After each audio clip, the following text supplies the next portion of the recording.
예, 안녕하세요. 제가 헌법재판소가 윤석열 대통령 탄핵을 기각해야 하는 이유에 대해서 말씀을 드릴게요. 여러분, 현재까지 헌법재판소가 윤석열 대통령을 탄핵해야 할 명확한 법률적 근거가 나타났나요? 저는 아무리 생각해봐도 없습니다. 민주당 등 야당은 비상계엄을 선포할 정도로 위기 상황이 아니었음에도 비상계엄을 선포했으니 헌법 위반이고 그래서 탄핵해야 한다고 주장을 합니다. 그런데요, 위기 상황인지 아닌지를 판단하는 건 대통령의 권한입니다. 많은 헌법학자들이 이렇게 설명하고 있습니다. 그리고 실제로 예전에 김영삼 대통령이 긴급경제명령으로 금융실명제를 전격 실시할 때도 헌법재판소는 이 같은 법리를 받아들였습니다. 그리고 헌법재판소 재판 과정을 통해 대통령이 비상계엄을 선포할 만했다, 나라도 비상계엄을 선포했을 것이다 라는 세간의 목소리가 지금 상당한 것도 사실입니다. 백보양보해서 이런 것들을 고려하지 않더라도 현재 비상계엄 선포 요건을 놓고 정치권이 논쟁 중입니다. 중요한 건 이렇게 정치권에서 논쟁 중인 사안에 대해 헌법재판소는 아무런 판단을 해서는 안 됩니다. 헌법재판소는 정치적으로 중립을 지켜야 하는 기관입니다. 이런 기관이 법률적 다툼이 아닌 정치적 다툼 사항에 대해 판단을 할 수 없는 것입니다. 그리고 형사법이 준용되는 헌법재판소 심판은 논란 사항에 대해선 피청구인인 윤석열 대통령에게 유리하게 판단할 의무가 있습니다. 일각에선 윤 대통령의 성격상 계엄을 또 선포할 수 있으므로 탄핵해야 한다는 주장을 합니다. 그런데 이런 주장은 법적으로 합응의 근거가 없는 주장입니다.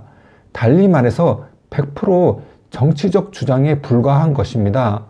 헌법재판소는 기본적으로 법의 근거에서 판단해야 할 의무가 있습니다.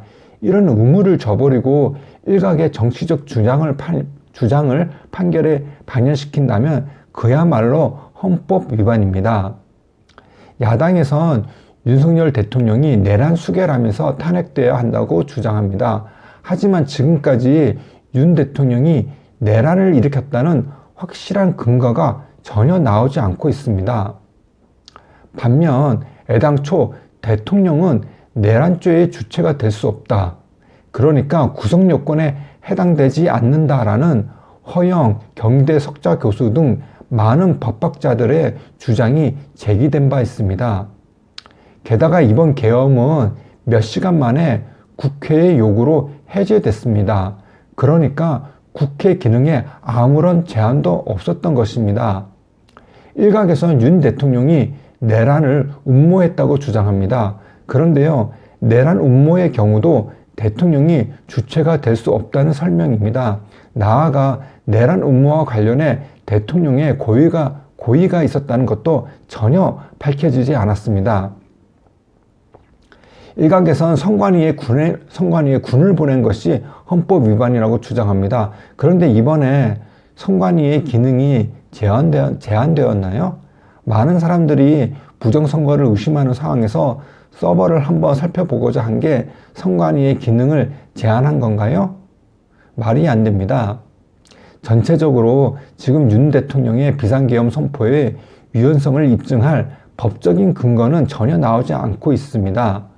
법적인 근거 없이 그저 정치권이 정치투쟁을 벌이고 있는 상황입니다. 헌법재판소는 이런 정치투쟁에 끼어들면 안 됩니다. 그리고 논란 사항에 대해선 피청구인인 윤 대통령에게 유리하게 판단하는 게 원칙입니다. 이것이 바로 헌법재판소가 우리는 정치투쟁에 관여할 수 없다라면서 기각결정을 내려야 할 이유입니다.